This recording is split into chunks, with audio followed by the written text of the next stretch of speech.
Bismillahirrahmanirrahim.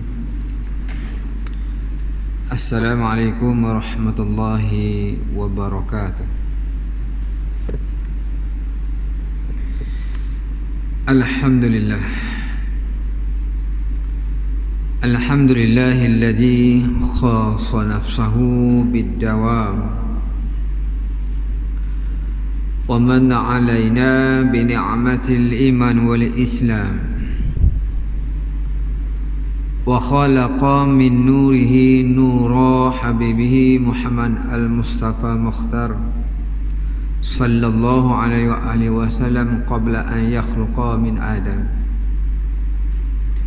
نحمده ونستعينه ونستغفره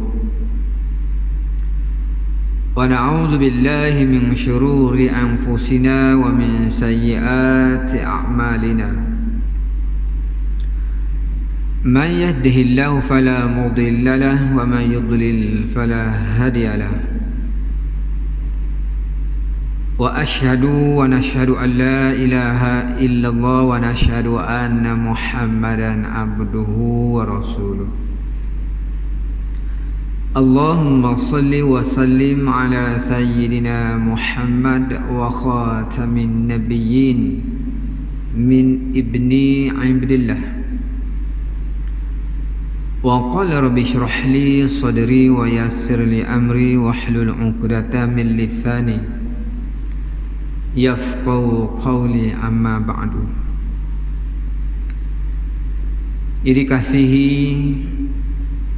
lagi dimuliakan pengurusi Masjid Thoriq Bazia yang berbahagia Cik Zulkifli bersama timbalannya,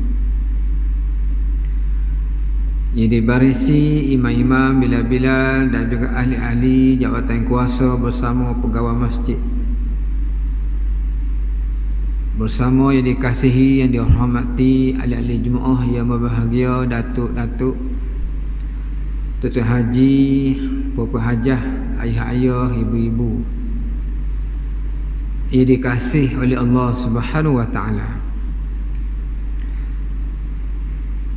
Hari demi hari, siang demi siang, malam demi malam, silih berganti hinggalah minggu berganti minggu, bulan berganti bulan, sampailah kita ke hujung tahun. Hari ni 2 Disember. Sekejap lagi habis. Bunyi kata sebulan, sekejap lagi habis. Sebentar saja bulan Disember. Sekejap saja. Lajunya masa. Apa yang moranya?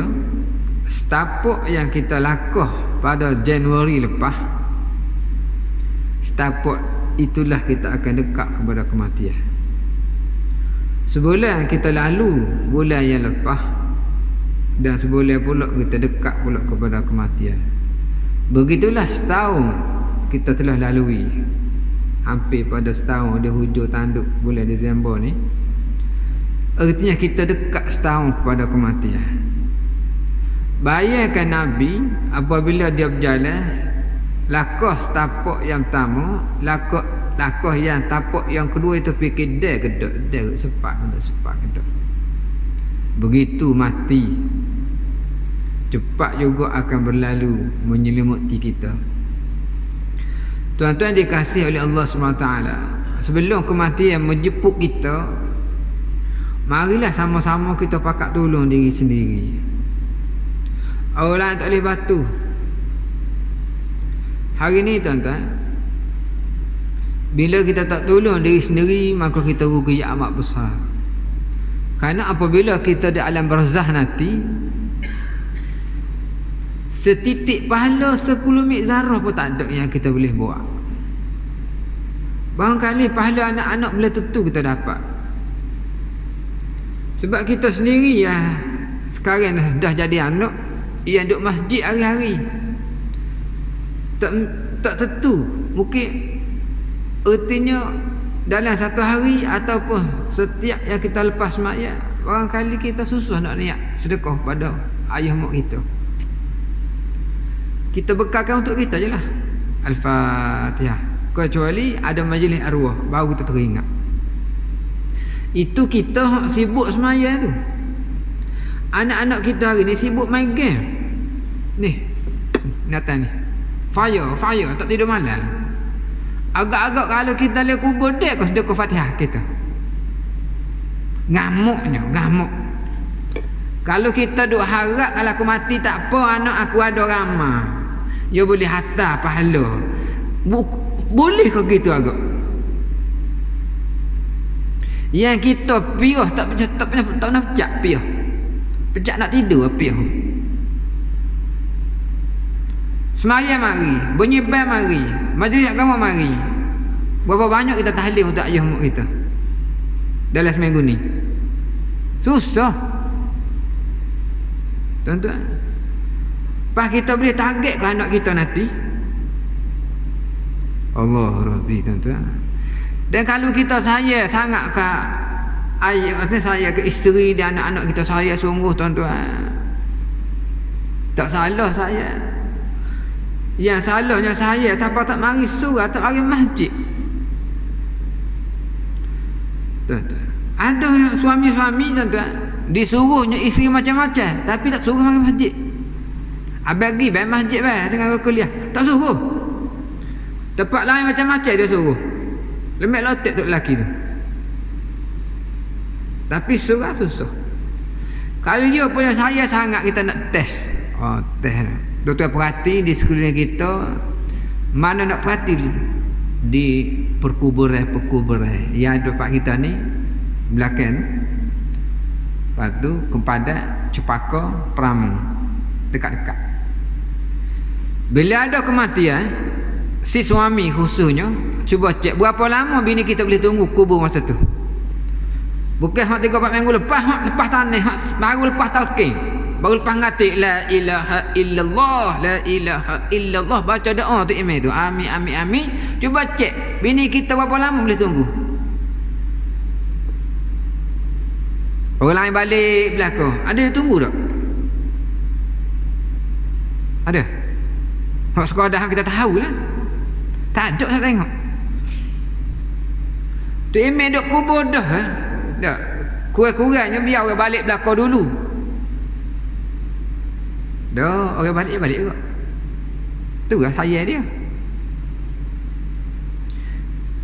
Kita saya ke dia siapa tak mari masjid. Orang lain lah, bukan kita sini. Orang lain tak boleh batu kita, tuan-tuan. Ni susah dah. Susah. Jadi Tuhan bagi jalan kepada kita yang mutaakhir ini untuk tolong diri sendiri. Kalau dulu-dulu tak apa, tuan-tuan, anak 10 soleh belaka. Halo, balik semua. Halo, tidur semua. Anak-anak, ayah jawab. Dulu takut nak tinggi suara dengan ayah. Isteri takut nak tinggi suara dengan tok lelaki. Tuan-tuan, dia ni jangan tok lelaki habis takut ke bini-bini. Sungguh. Tengok kita dengar war-war dak. Negeri-negeri ada bagi pelepasan untuk kahwin dua. Ada tak? Kau ada lagi? Ustaz buat contoh tentera lah. Betapa suami saya ke isteri, walaupun dibagi lesen untuk kahwin dua tentera, tak mari jabat. Dia saya bini dia tak mari. Kata tentera beken dah. Meto kuat dah. Sayanya bini. Tak salah. Salahnya apabila dia tak suruh ke tempat-tempat yang sepatutnya mari untuk mendatangkan pahala pada dia juga. Habis apa yang Ustaz nak bawa sini sebagai motivasi sebelum kuliah tajuk kita masuk, tolonglah diri sendiri, tuan-tuan. Antara nak tolong diri sendiri, dia ada 7 amalan. 7 amalan yang kita buat sendiri untuk diri kita sendiri di lubang kubur. Yang benda ni tak payah, paling mudah. Tuhan bagi jalan paling mudah. Yang pertama, perluaskan ilmu. Dalam perluaskan ilmu tu tolong sampai pada orang lain. Maknanya ilmu yang Tuhan pewajibkan atas diri kita, fardu ain. Fardu ain fiqhnya, fardu ain akidahnya, fardu ain tasawufnya. Yang mana jika kita tak belajar fardu ain memang dosa. Sentiasa berdosa. Ni Ustaz nak tekan sikit salah faham. Ada orang mari ke masjid untuk berjemaah ni, berlari tuan. Allah Akbar. Jangan lari.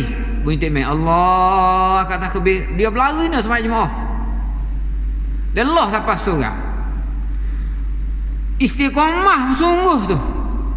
Sedangkan kalau ikut hukum makruh berlari. Makruh berlari semaya ni. Tak apa dia berlari juga makruh tak apa jadi sepak imam. Sepak berjemaah. Silap jatuh tangguh pada. Selepas bakal lepas gitu je tak susah dah. Nak ambak tu imam. Ustaz nak tanya, hukum apa semaya jemaah? Ya siapa kita berlari semaya jemaah tu hukum apa? Wajib, sunat, harus.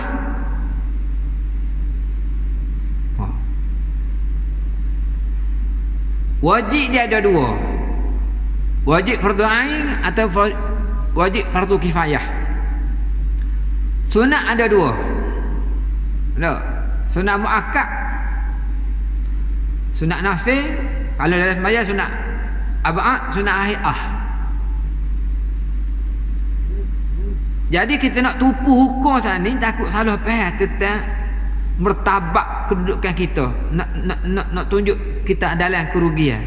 Dalam kita berlari-lari tuan-tuan tak salah, mayalah Allah Akbar. Tetapinya selepas assalamualaikum warahmatullahi dia balik. Pada dia dah selesai.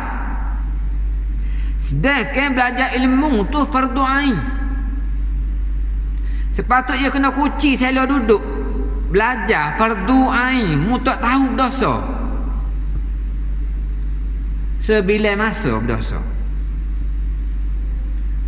Sedangkan jemaah sekiranya kita masyakkah rukhsah, barangkali ada kerenganan. Tuan-tuan, dia bukan wajib fardu ain.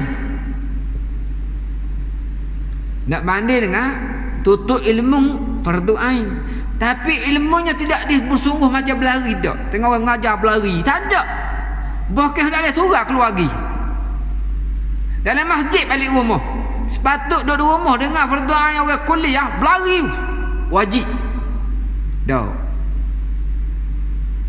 Tak ada. Sedangkan inilah peluang apabila kita tahu fardu ain, kita ambil kesempatan sampai kepada orang lain. Gapo dia yang kita buat hari tentang bagaimana kafiat ambil wudu.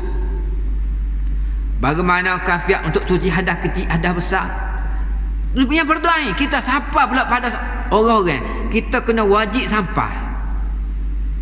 Walaupun sepotong ayat, balighu anni walau ayat. Walaupun sepotong ayat, walaupun sepatah perkataan. Kenapa Nabi tekan begitu? Sebab benda ni nak bagi peluang kita rasa jariah dalam kubur.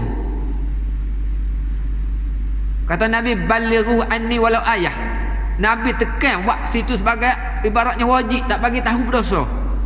Kenapa dalam masa sama kita tak nampak hikmah dia, tuan-tuan? Apa hikmahnya? Bila kita dah kubur nanti, orang yang kita ajar cara ambil semaya dia belum mati lagi hidup, maka pahala mengalir masuk lebih kubur. Bila siapa kita, ya Allah, apa dulu aku tak bagi banyak lagi ilmu pada orang lain, ya Allah. Itu kesempatan yang pertama. Artinya suka ke tak suka mesti aku kena pandang. Bila pandang kita ajar orang lain. Ajar orang lain itu wajib juga. Dan wajib bukan sia-sia. Tuan-tuan, itu yang pertama. Ada ni lagi. Dan yang kedua, yang perlu kita tahu dan kita kena ambil berat untuk tolong diri sendiri, apa dia? Yakni kita didik anak kita menjadi soleh ataupun solihah. Antara mendidik anak kita menjadi soleh solihah, yang pertama ajak akhlak dia mencintai Allah.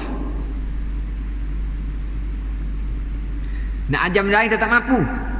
Kita didik dia mencintai Allah, biar dia kenal Allah tu siapa, dan yang kedua mencintai baginda Rasulullah sallallahu alaihi wasallam.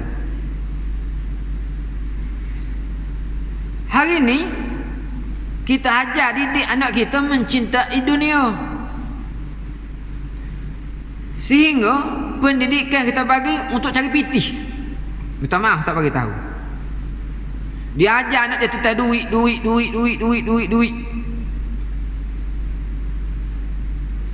Kita tekan kepada fardu ain. Anak tak semaya tak apa. Anak tak reti rukun 13 tak apa. Anak tak pandang mengucap kalimah syahadah tak apa. Tak ada pernah mari anak-anak. Mari abah nak betul nak dengar kalimah syahadah macam mana. Asyhadu an la ilaha illallah. Okey, anak-anak ikut. Tak ada jangan jumpa. Mari cek alam, mari tengok buku. Nak apa ni alam? Mari tengok buku awak. Awak tugas macam mana? Buku sahaja. Tak salah, tapi tinggal hak lebih penting. Akhir besar baru nak suruh pergi surau, payah. Ajak syahadah lu biar dia kenal Allah Azza wa Jalla. Fa'lam annahu la ilaha illallah. Kata Allah Ta'ala, fa'lam, maka ketahui olehmu akan Tuhan yang tidak layak disembah malaikat Allah. Tuan-tuan, jadi kasih oleh Allah SWT.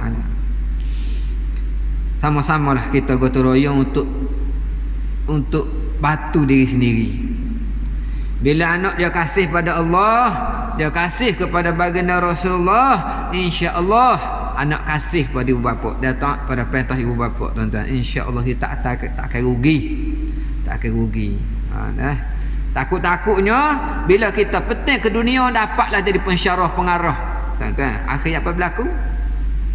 Tuan-tuan, kita tinggal anak kita tanpa mengenal Allah Azza wa Jalla. Kita tinggal anak tanpa mengenal Nabi baginda Rasulullah SAW. Kita akan jawab di kubur. InsyaAllah tuan-tuan, sama-sama, walaupun dia tidak warak pun, dia cinta pada Allah dan juga pada baginda Rasulullah SAW, dan kasih pada syiar-syiar Allah SWT. Dan seterusnya, yakni tentang orang yang boleh menulis buku-buku. Ini peluang orang penulis buku, ataupun untuk buat amal jariah macam buku-buku agama. Orang yang pandai-pandai menulis, ini satu bonus untuk dia. Sebab selagi orang baca buku dia, kitab-kitab dia, pahala akan mengalir ke dalam kubur. Betul.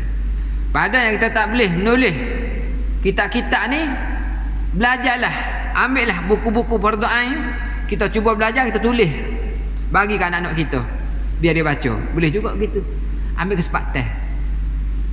Tak, buku kita tak ada jauh pun, kita ada di rumah kita. Kita tulis rukun iman, tulis rukun Islam, apa makna syahadah, tulis, suruh anak-anak baca.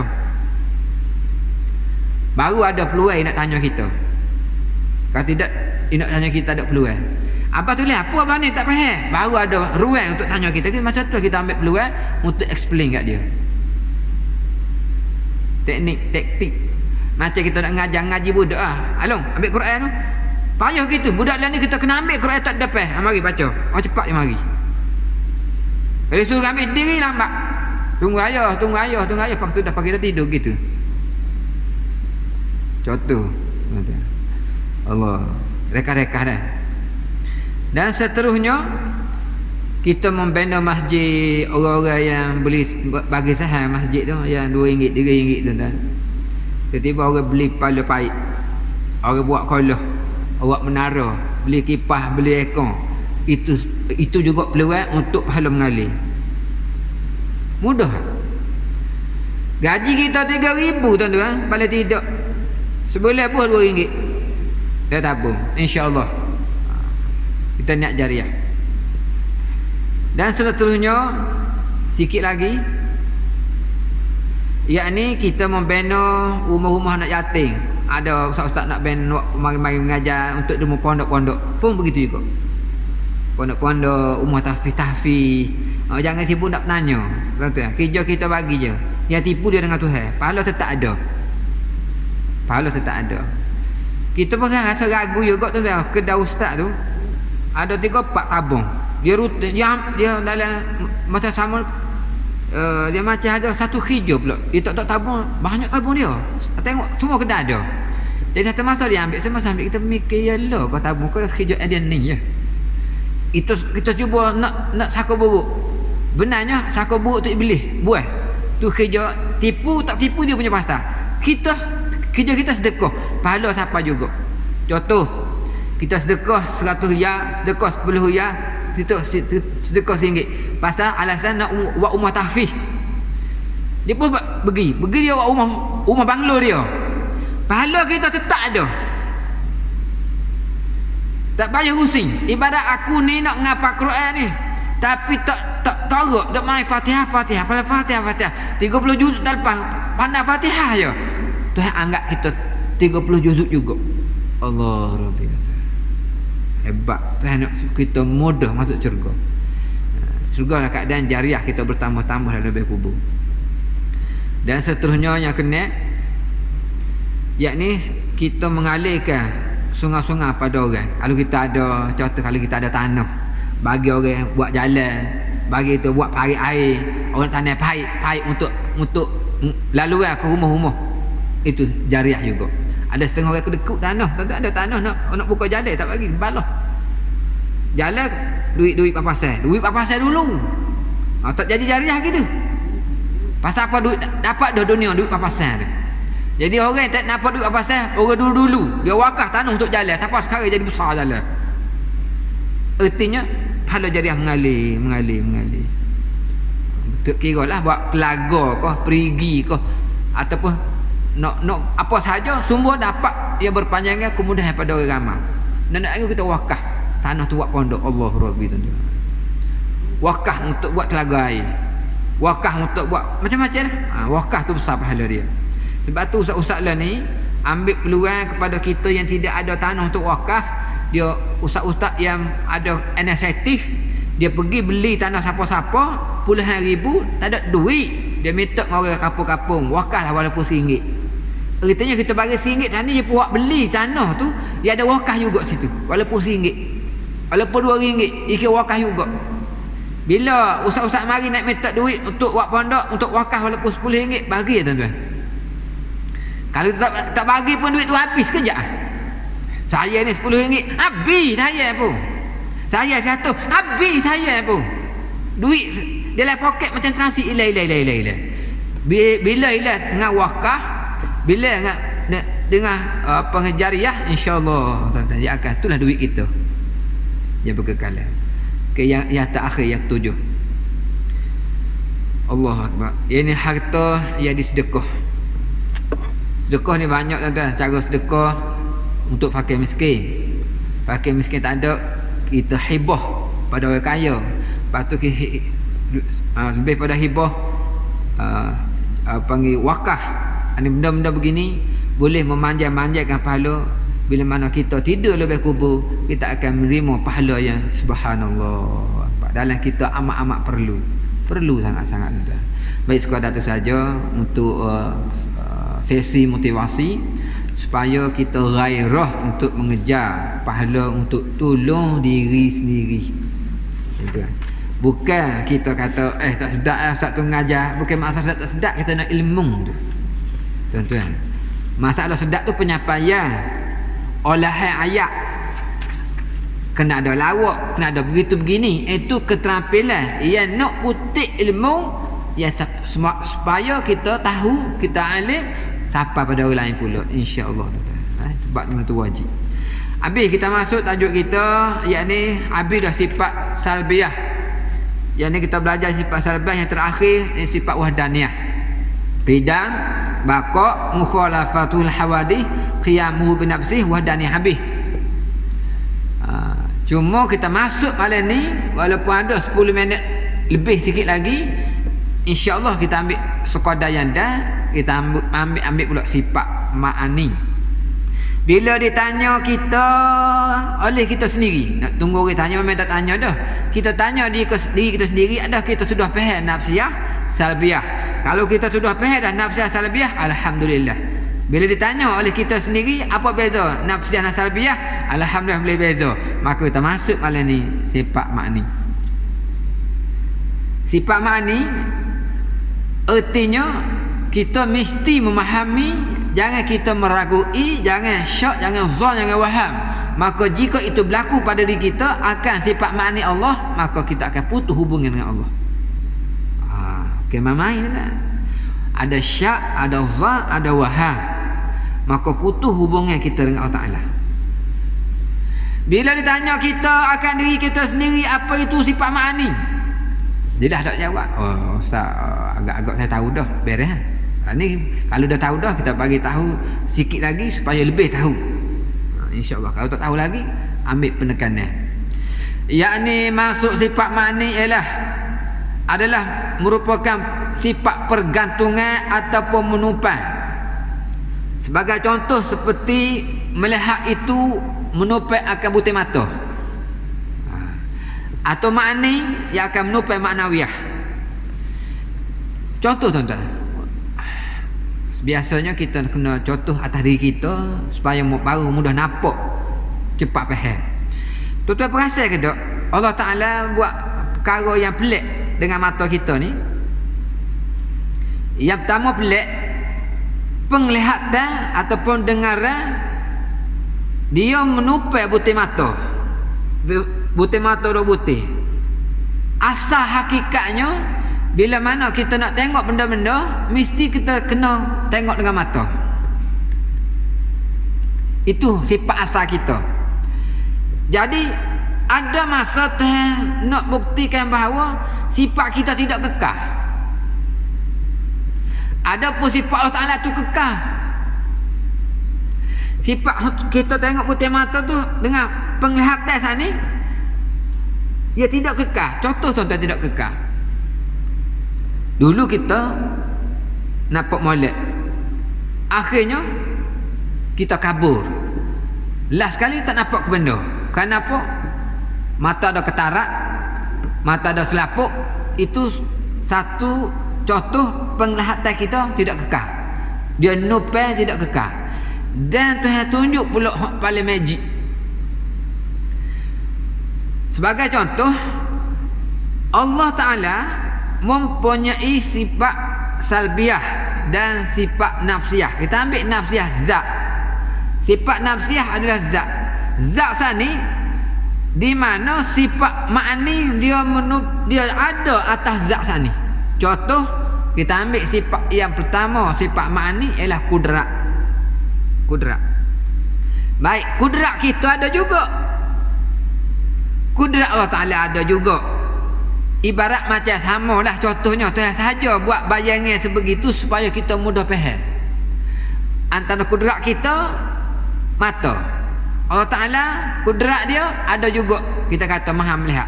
Tapi kita tengok ambil kudrat dulu atas sifat zat. Bila sebut zat, kudrat duk atas sifat zat tu, dia ada terus. Masuk Ustaz macam mana Ustaz cerita, kalau kita masa kita lahir atas muka bumi, kita tidak ada kudrat tu. Nak kat tangan tak boleh, nak kat kaki tak boleh. Ada mata, kalau kita lihat pun tidak ada fungsi. Ada telinga, kita dengar tak ada fungsi. Mu katalah apa kanak mu, dia tak ada benda, tak ada respon.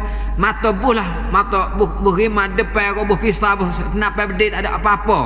Artinya ada mata saja. Penglihatan kita tu kosong, situ masuk Ustaz. Jangan kita bandingkan dengan Allah Ta'ala gitu juga. Zat Allah Ta'ala tu ada sekaligus cukup. Dengan kudrat, dengan iradat, dengan ilmu, dengan haya, dengan samuk, dengan basok, dia sekaligus. Dia tidak ada berperingkat-peringkat macam kita. Kita ada juga mata, boleh tengok. Ada mata, ada penglihatan, dia berperingkat-peringkat. Setahun dia guna mata macam mana fungsi atas perasaan dia.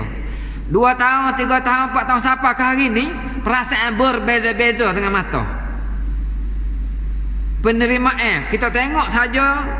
Contoh kalau budak, dia sebab contoh, kalau budak umur setahun ataupun 5 bulan, dia tengok orang lain dia tak ada masalah ke apa. Kalau kita umur 40 tahun tengok orang bogel-bogel ni lain pula kita. Walau sama nampak tu, tapi nampak kita zero situ. Tak ada fungsi. Telinga kalau kita marah murih tak ada di sana benda. Tapi sekarang ni kita usia dah semakin tua, lagi cepat marah. Semakin tua, lagi cepat marah. Orang lupuh, lagi marah. Pelik tuan-tuan. Tengoklah kita lah ni marah boleh sabar. Tapi bila kita usia semakin tak ada kuasa, kita cepat terasa marah kita. Nak lagi tu perasa ada orang lupuh.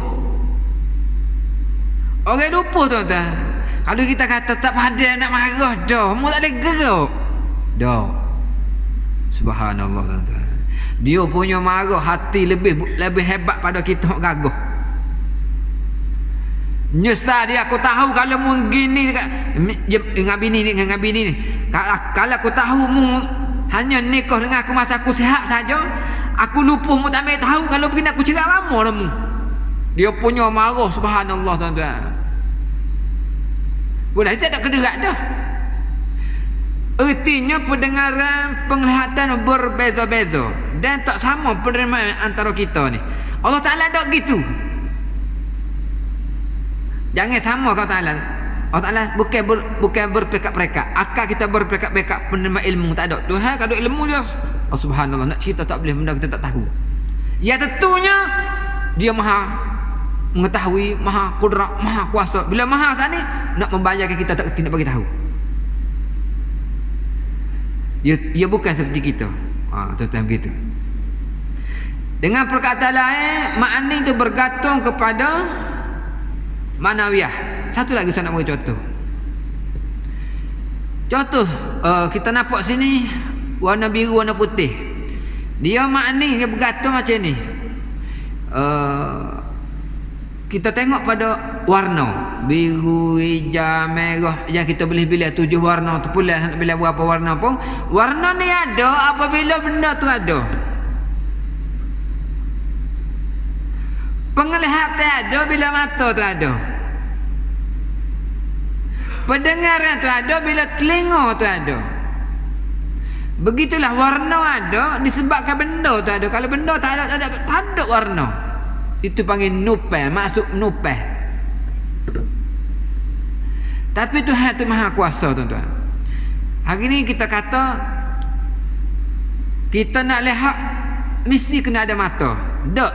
Tuhan tu maha kuasa, ada masa kita melihat tanpa putih mata.